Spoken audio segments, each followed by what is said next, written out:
भाइयों बहनों, God bless you. मेरे और मेरे परिवार की तरफ से आप सबको गॉड ब्लेस यू। हम वीडियो स्टार्ट करने से पहले हम हमारे एलोहिम परमेश्वर को धन्यवाद, महिमा, स्तुति और आदर चढ़ाते हैं, जो सृष्टिकर्ता परमेश्वर है, जिन्होंने इस संसार की रचना की है, क्योंकि वो ही एक सच्चा और जिंदा परमेश्वर है जो महिमा, स्तुति और आदर के योग्य है।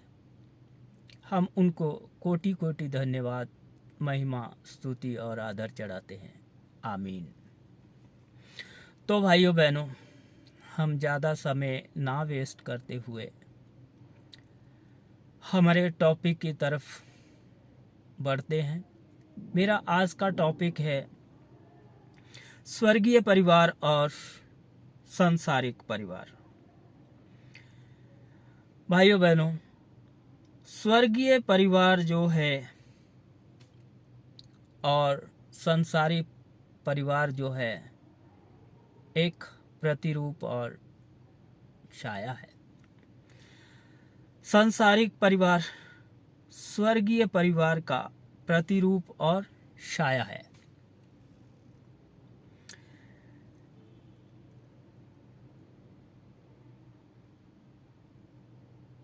भाइयों बहनों, आइए हम स्वर्गीय परिवार और सांसारिक परिवार के बारे में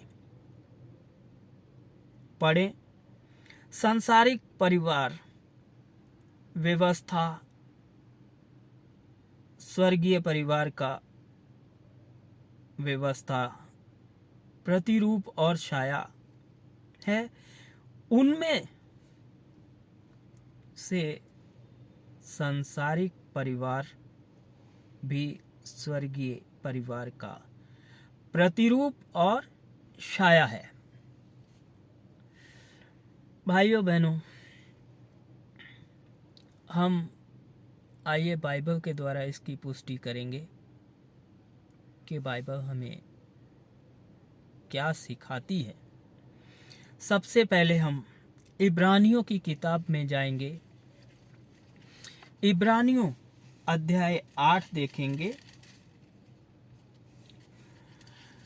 अध्याय 8 आयत 5 देखेंगे हम।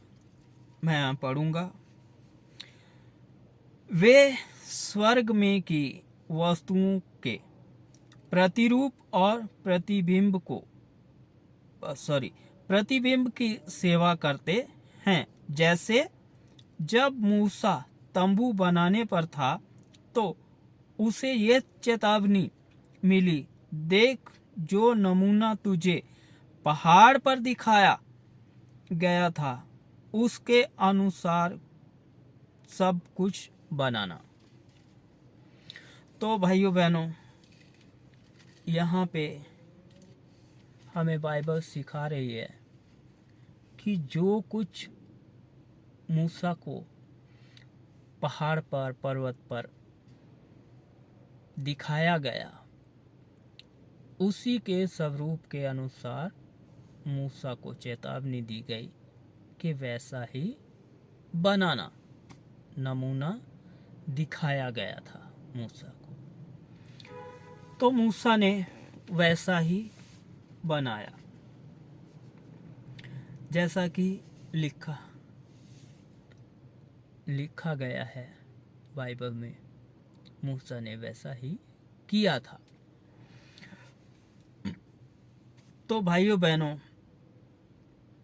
यहाँ पे स्पष्ट रूप से परमेश्वर ने हमें सिखाया है, जैसे कि पुराने समय में सांसारिक पवित्र स्थान स्वर्गीय पवित्र स्थान का प्रतिरूप और छाया है।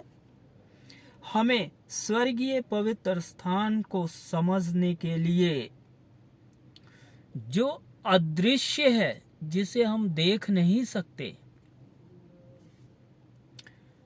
परमेश्वर ने मूसा को स्वर्गीय पवित्र स्थान के नमूने और छाया के रूप में सांसारिक पवित्र स्थान बनाने की आज्ञा दी थी।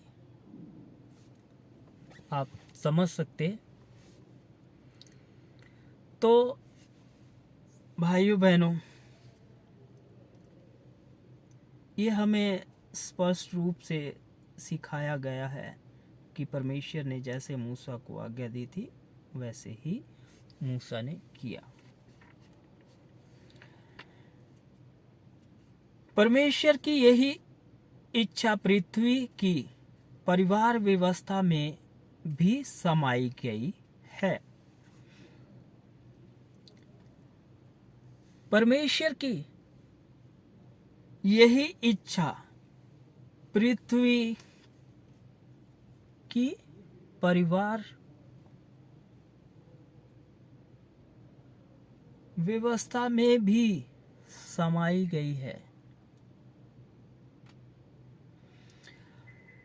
हमें स्वर्गीय परिवार व्यवस्था को समझने में मदद करने के लिए उन्होंने स्वर्गीय परिवार व्यवस्था के प्रतिरूप और छाया के रूप में सांसारिक परिवार व्यवस्था बनाई। तो भाइयों बहनों, ये हमें बहुत अच्छे तरीके से परमेश्वर सिखा रहे हैं। तो हमें सीखने में थोड़ी कोशिश करनी चाहिए। भाइयों बहनों, हम जानते हैं कि जैसे हमारे संसार में पिता माता होते हैं वैसे ही हमारे स्वर्गीय पिता माता भी होने चाहिए। सांसारिक परिवार में जो प्रतिरूप और छाया है, एक पिता माता और उनके बच्चे होते हैं। तब स्वर्गीय परिवार के बारे में क्या स्वर्गीय परिवार के बारे में, चूंकि वह असलियत है। जो स्वर्गीय परिवार है वो असलियत है। मान लीजिए आप आईने में अपने आप की तस्वीर देखते हैं, अपने आप को देखते हैं, तो आईने में देखोगे तो वो एक छाया हो गया, प्रतिरूप हो गया, और असलियत में आप खड़े हैं। वैसे ही स्वर्गीय परिवार असलियत है और सांसारिक परिवार जो है प्रतिरूप और छाया है। तो भाइयों बहनों, जैसे कि सांसारिक परिवार में पिता और माता होते हैं, वैसे ही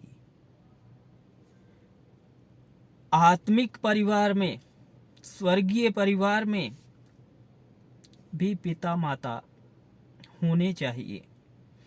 आइए हम बाइबल के द्वारा एक एक करके इसकी पुष्टि कर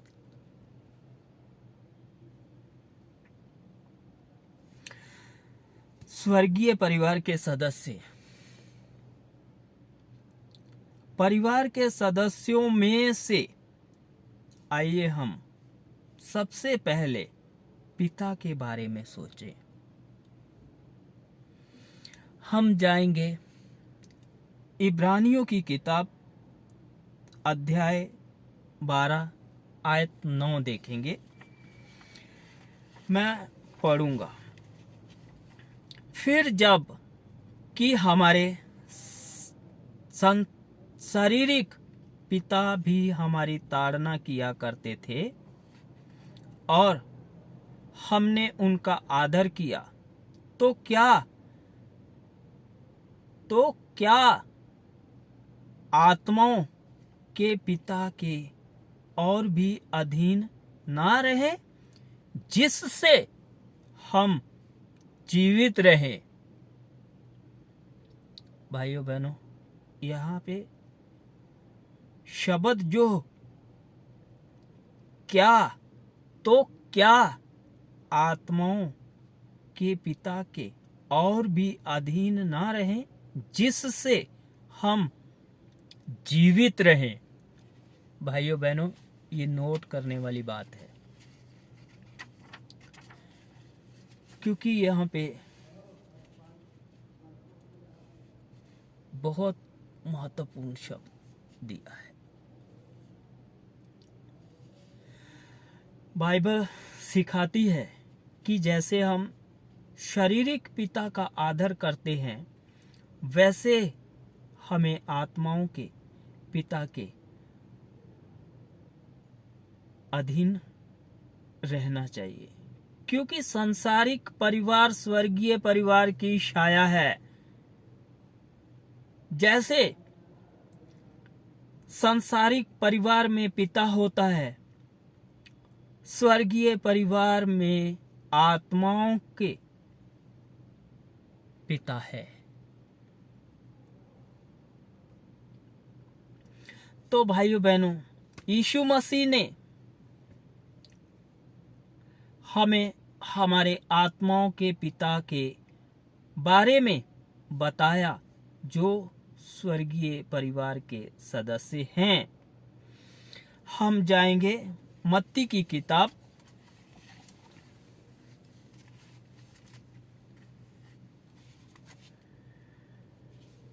अध्याय 6 आयत 9 देखेंगे।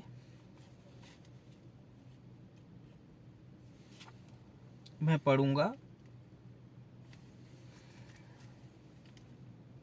मत्ती की किताब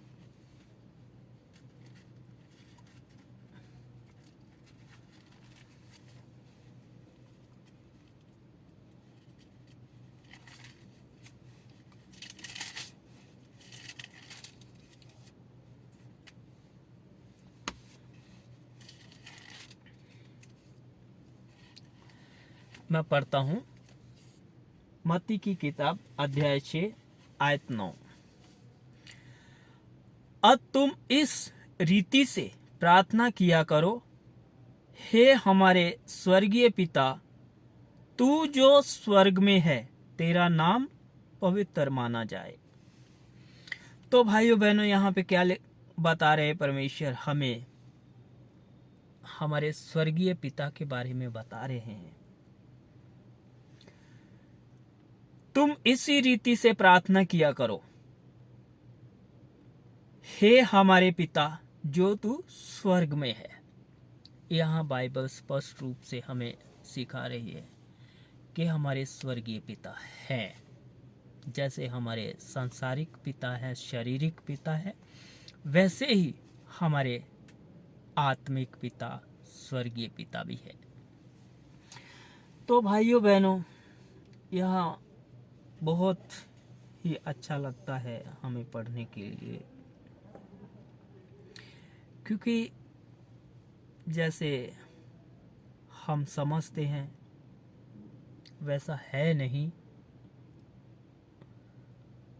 और जैसा हम नहीं समझते वैसा है। क्योंकि हमने कभी सोचा ही नहीं, हमने कभी ये समझा ही नहीं, जाना ही नहीं कि जैसे हमारा सांसारिक परिवार है, वैसे हमारा आत्मिक परिवार भी है। ये कभी हमने सोचा ही नहीं, पर हमें आज पता चला, हमने बाइबल में इसका अध्ययन किया है, तो हमें पता चला है कि हमारे सांसारिक परिवार के साथ साथ हमारे स्वर्गीय परिवार भी है। तो भाइयों बहनों, जैसे कि हम इसकी पुष्टि और भी कर सकते हैं, मत्ती अध्याय 6 का 8 भी देख सकते हैं आयत।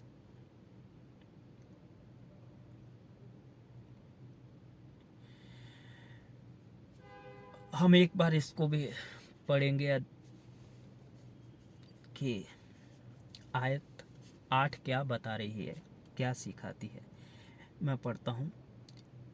इसलिए तुम उनके समान ना बनो, क्योंकि तुम्हारा पिता तुम्हारे मांगने से पहले ही जानता है कि तुम्हारी क्या क्या आवश्यकताएं हैं।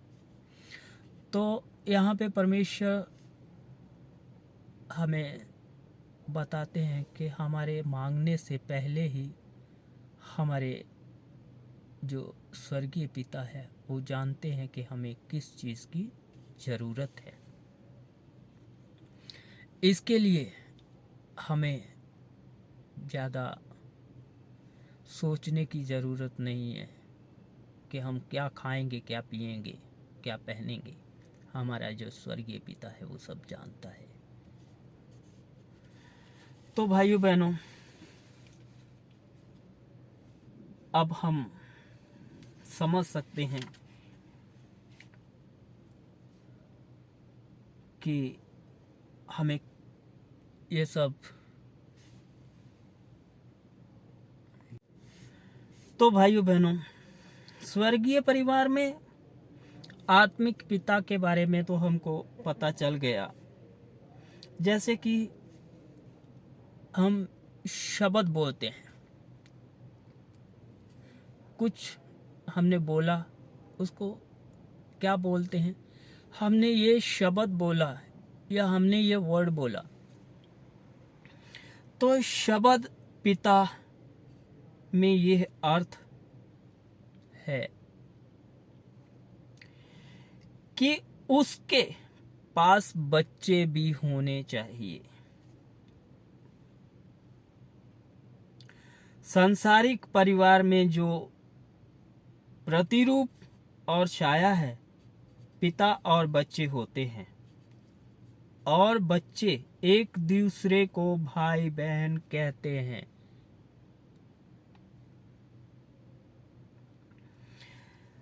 तो आइए हम पुष्टि करें कि स्वर्गीय परिवार में जो असलियत है, आत्मिक बच्चे हैं या नहीं। हम जाएंगे कुरिन्थियों की किताब,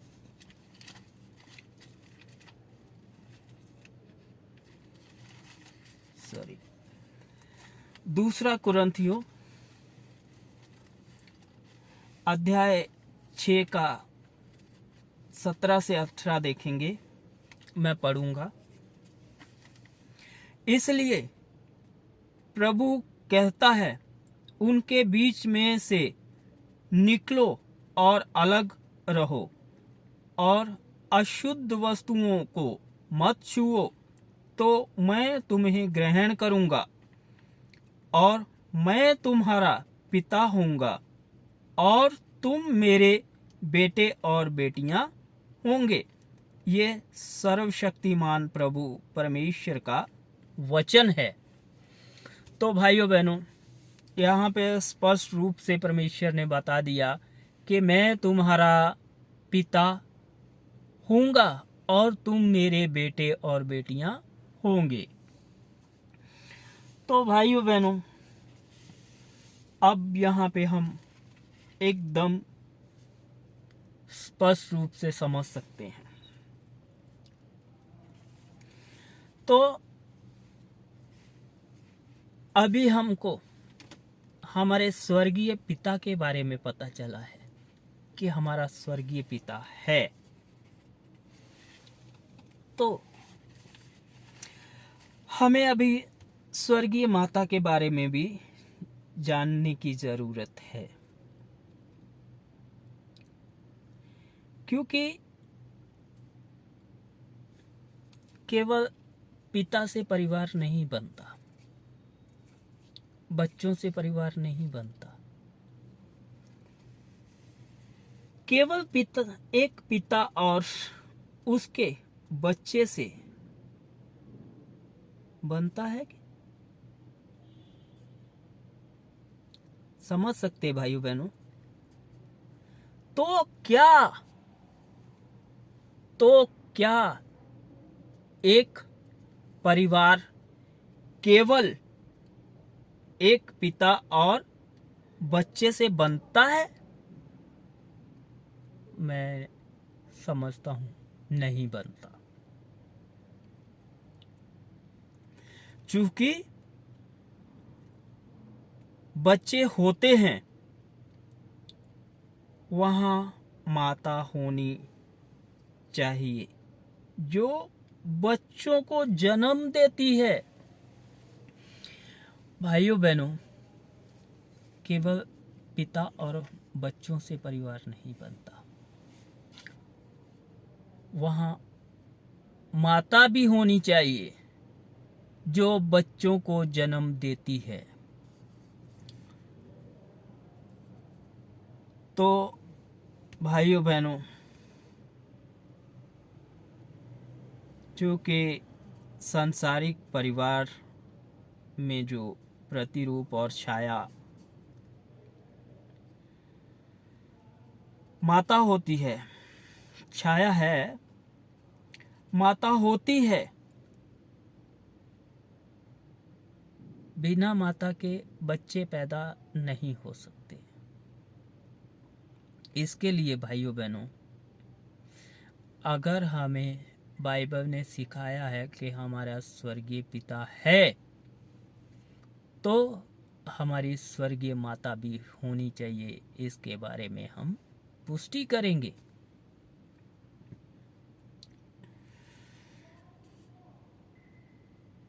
आइए हम पुष्टि करें कि स्वर्गीय परिवार में सच में आत्मिक माता होती है।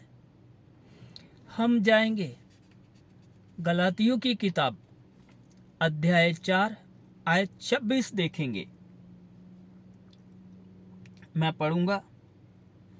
पर ऊपर की यरूशलेम स्वतंत्र है और वह हमारी माता है।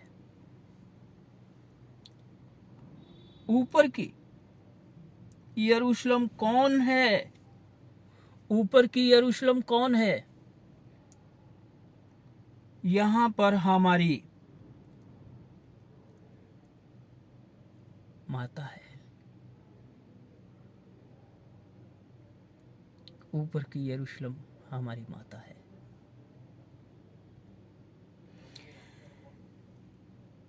परमेश्वर की संतान को संकेत करती है जो बचाई जाएगी। परमेश्वर की संतान के पास जो बचाई जाएगी, उनके आत्मिक पिता और आत्मिक माता है। यदि हम हमारे आत्मिक माता का और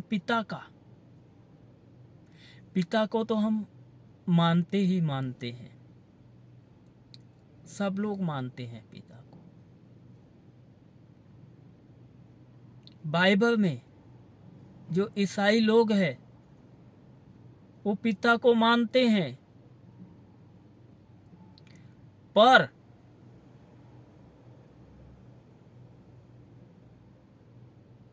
क्या भाइयों बहनों,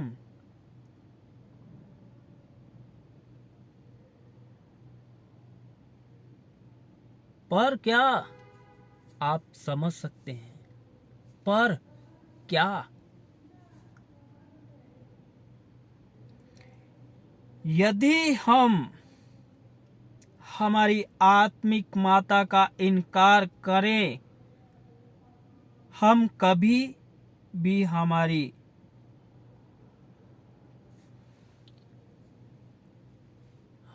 क्या,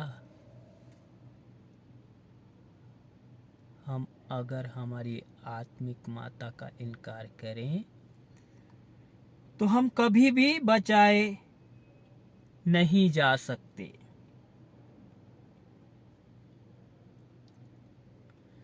जो हमारी आत्मिक माता हमारे पक्ष में जो बचाए जाएंगे शामिल नहीं हो सकते। जो इनकार, जो चर्च, जो आत्मिक माता का इनकार करता है, वह चर्च जो बाइबल का इनकार करता है, इसलिए वह बचाया नहीं जाएगा।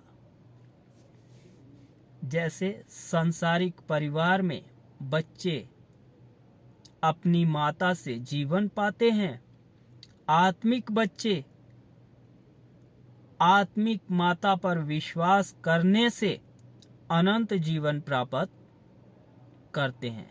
इसलिए हमें आत्मिक पिता और आत्मिक माता दोनों पर विश्वास करना चाहिए, ताकि हम स्वर्गीय परिवार के सदस्य बन सकें। भाइयों बहनों,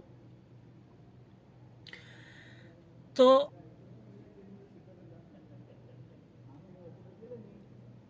सांसारिक परिवार जो लहू से संबंधित होता है, हम इसके बारे में भी पुष्टि करेंगे।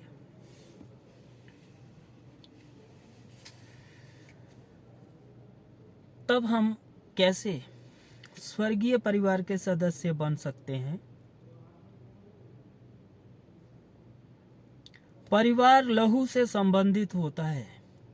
इस पृथ्वी पर संतान अपने माता पिता का लहू पाती है।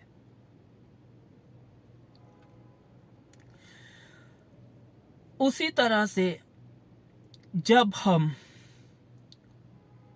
परमेश्वर का लहू प्राप्त करते हैं, हम परमेश्वर की संतान बन सकते हैं। इसी कारण मसीह ने हमें फसह की रोटी और दाख मधु के द्वारा स्वर्ग का लहू प्राप्त करने की अनुमति दी है। तो भाइयों बहनों, हम मसीह का लहू कैसे प्राप्त कर सकते हैं? हम उसकी भी पुष्टि बाइबल के द्वारा करेंगे। हम जाएंगे लूका की किताब,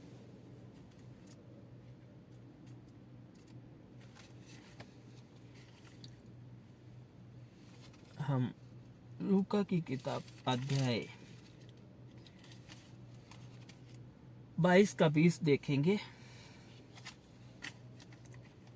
कि बाइबल हमें कैसे सिखा रही, क्या सिखाती है। इसी रीति से उसने भोजन के बाद कटोरा भी ये कहते हुए दिया, ये कटोरा मेरे उस लहू में जो तुम्हारे लिए बहाया जाता है नई वाचा है। तो भाइयों बहनों, यहाँ पे हमें सिखाया परमेश्वर ने कि हम उनका लहू कैसे प्राप्त कर सकते हैं। जो फसह का दाख मधु है, वही प्रभु यीशु मसीह के लहू को दर्शाता है, हमारे स्वर्गीय पिता के लहू को दर्शाता है, जो हमें लेना अवश्य है ताकि हम परमेश्वर की संतान बन सके। तो भाइयों बहनों, हमें यहाँ पे बहुत अच्छे से सिखाया गया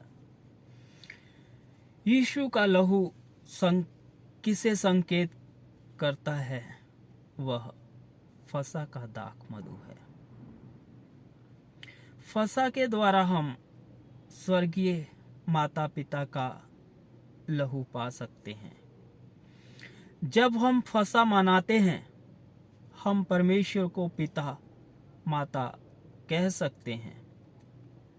फसह अति बहुमूल्य सत्य है, जो गवाही देता है कि हम स्वर्गीय माता पिता की संतान हैं, जिन्होंने स्वर्ग का लहू प्राप्त किया है। परमेश्वर की संतान होने का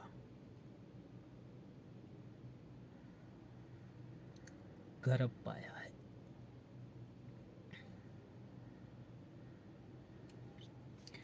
तब भाइयों बहनों,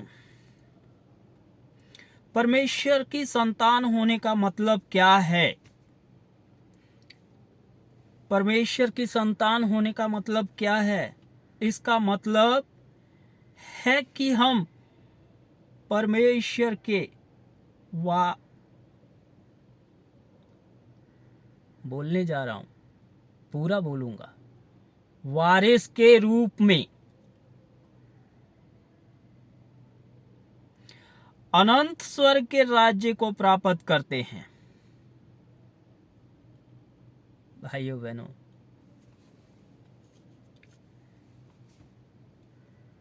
इसका मतलब है कि हम परमेश्वर के वारिस के रूप में अनंत स्वर्ग के राज्य को प्राप्त करते हैं। यदि एक व्यक्ति एक राजा के वारिस के रूप में एक देश को प्राप्त करे, वह उसके लिए बहुत महान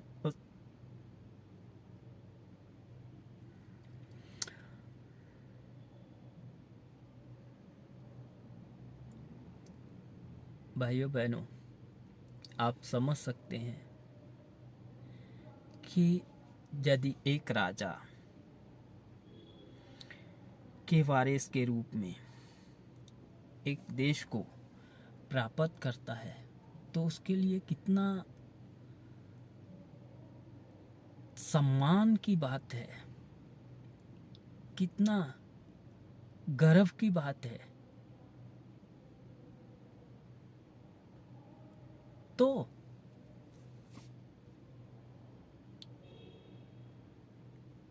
क्या भाइयों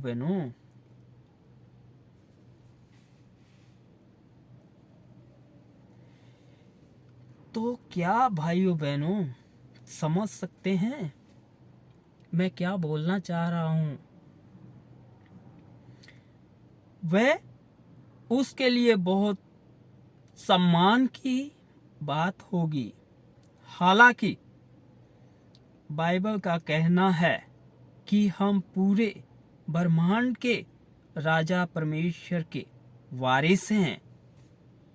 ये हमारे लिए अविश्वसनीय सम्मान की बात है, गर्व की बात है कि हम परमेश्वर की संतान हैं और उसके वारिस भी हैं। हम बहुत उत्साह से महिमामय दिन आने की उम्मीद करते हैं भाइयों बहनों, कि वो दिन जल्दी आए। हमें स्वर्ग के राज्य के वारिस के रूप में क्या करना चाहिए? क्या करना चाहिए भाइयों बहनों? इसकी भी पुष्टि हम बाइबल के द्वारा करेंगे। हम जाएंगे रोमियो की किताब में,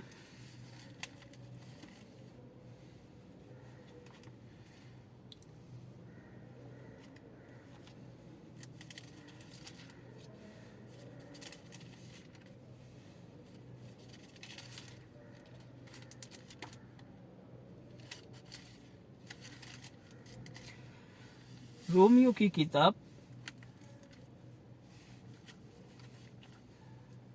अध्याय 8 और आयत 16 से 18 देखेंगे।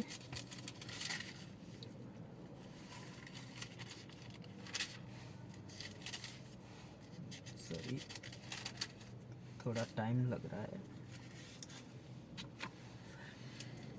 तो भाइयों बहनों,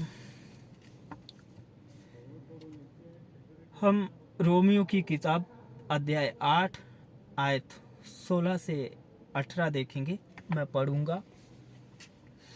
आत्मा आप ही हमारी आत्मा के साथ गवाही देता है कि हम परमेश्वर की संतान हैं, और यदि संतान हैं तो वारिस भी, वरन परमेश्वर के वारिस और महिमा के संगी वारिस हैं, कि जब हम उसके साथ दुख उठाएं तो उसके साथ महिमा भी पाए।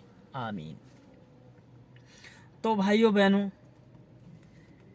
यहाँ पे हमें साफ परमेश्वर ने समझाया कि अगर हम उसके साथ दुख उठाते हैं तो हम महिमा भी पाएंगे। तो भाइयों बहनों, हम इस संसार में अगर दुख या कलेश सहते हैं तो कभी कभी हम टूट जाते हैं, नर्वस हो जाते हैं, पीछे हट जाते हैं कि हम परमेश्वर का इतना अध्ययन करते हैं, उसको आदर करते हैं, सम्मान करते हैं, आराधना करते हैं, फिर भी ये सब क्यों होता है हमारे साथ ही।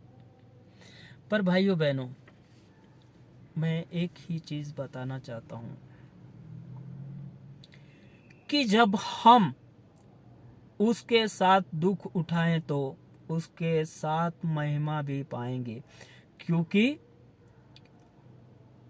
मैं समझता हूँ कि इस समय के दुखों और कलेशों, जो इस समय दुख या कलेश उस महिमा के सामने जो हम पर प्रकट होने वाली है, कुछ भी नहीं है, कुछ भी नहीं है। क्योंकि हम मसीह के संगी वारिस हैं, हमें उसके साथ दुख उठाना चाहिए ताकि हम उनके साथ महिमा भी पाएं। हालांकि इस समय के दुख उस महिमा के सामने जो हम पर प्रकट होने वाली है, कुछ भी नहीं है। इन शब्दों को हमारे हृदय में अंकित करें।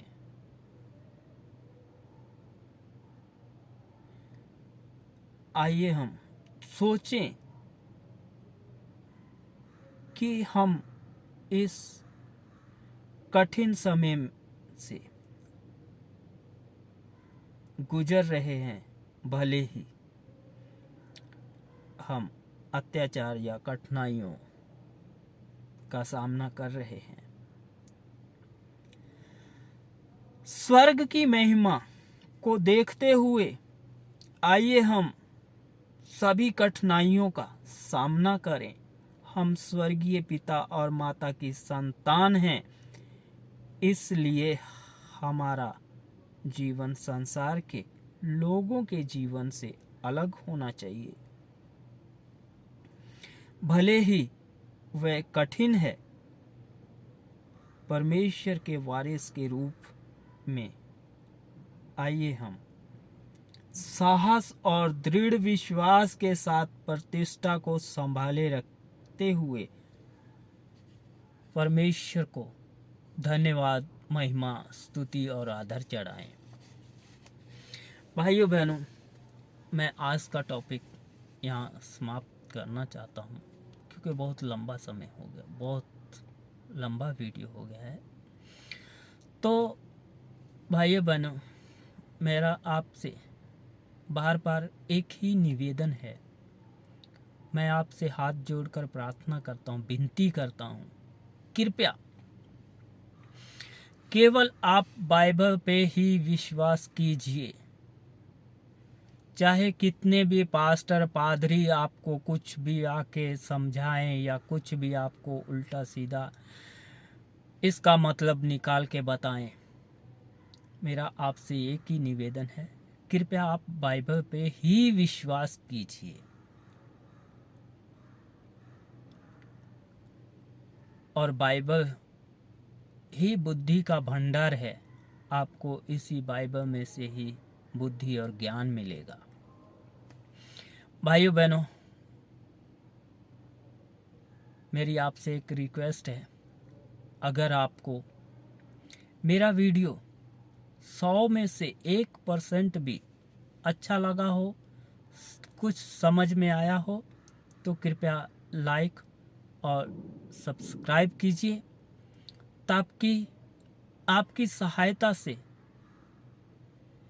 ये जो जिंदा परमेश्वर का वचन है हमारे संसार में सभी भाई बहनों तक पहुँचे, ताकि हम भी